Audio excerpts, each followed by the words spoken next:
Hello बच्चों, good afternoon, good evening, good morning, whenever you are watching this video. So welcome to our channel Easy Physics वाला 2.0 series by TJF. तो बच्चों आज हम discuss करने जाएंगे एक important topic of class 12th।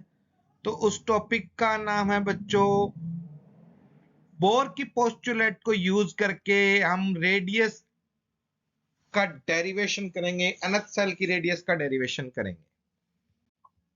तो लेट्स स्टार्ट बच्चों। तो अपन ने कपल ऑफ बोर की पोस्टुलेट पढ़ी थी बच्चों। तो उसमें बोर की फर्स्ट एक पोस्टुलेट आई थी कि angular momentum is equals to h upon 2 pi का इंटीग्रल। तो यहाँ पे NH upon 2 pi angular momentum होता है, लीनियर मोमेंटम mv होता है बच्चों, एंगुलर मोमेंटम mvr। तो mvr is equals to NH upon 2 pi हो गया। एक अपन ने पोस्टुलेट पढ़ी थी सेंट्रीफ्यूगल फोर्स और सेंट्रीपिटल फोर्स इक्वल होते हैं। तो सेंट्रीफ्यूगल फोर्स तो यहाँ पे mv स्क्वायर अपॉन r होता है बच्चों, और सेंट्रीपिटल अपना electrostatic force between electron and nucleus, तो k q1 q2 upon r square. तो इन दोनों इक्वेशनों को अगर देखूं बच्चों, मेरे को यहाँ पे वेलोसिटी उड़ा के यहाँ से, और मेरे को यहाँ से रेडियस का डेरिवेशन करना है। तो इक्वेशन अगर फर्स्ट से बात करूं तो यहाँ से वेलोसिटी का फॉर्मूला आ गया NH अपॉन 2 पाई mr। वो वेलोसिटी का वैल्यू मैं यहाँ पे रख दूंगा v की जगह, तो मेरा v उड़ जाएगा, मेरा ओनली r बचेगा। तो फिर मैं टोटल कैलकुलेशन करता हूं तो मेरा r इजिकल्स टू आता है n square h square upon 4 pi square m के z स्क्वायर। तो यहाँ पे n स्क्वायर अपॉन जेड को अलग रख लेता हूं बच्चों, क्योंकि ये और सारे के सारे कोफिशिएंट है।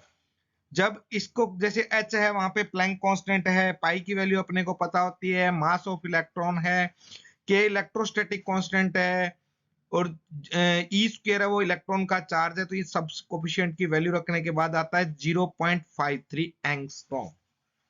सो 0.53 angstrom into N square upon Z. यहाँ पे n है बच्चों shell, first shell, second shell, n की वैल्यू KLMN के हिसाब से अपन रख सकते हैं, और z होता है एटॉमिक नंबर, तो वो अपन एटम के हिसाब से रख सकते हैं।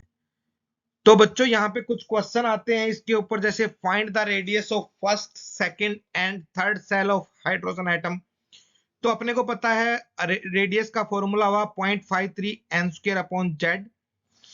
तो बच्चों यहाँ पे मैं अगर सेल फर्स्ट सेल की बात कर रहे हैं तो n की वैल्यू होगी 1, सेकंड सेल की बात करेंगे तो n की वैल्यू होगी 2, थर्ड सेल की बात करेंगे तो n की वैल्यू होगी 3, और हाइड्रोजन एटम है तो उसके लिए z की वैल्यू होगी 1।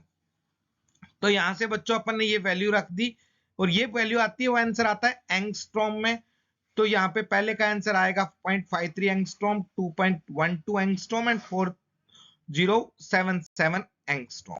तो इस तरह के क्वेश्चन आते हैं बच्चों बोर की एटॉमिक रेडियस का और इसके न्यूमेरिकल।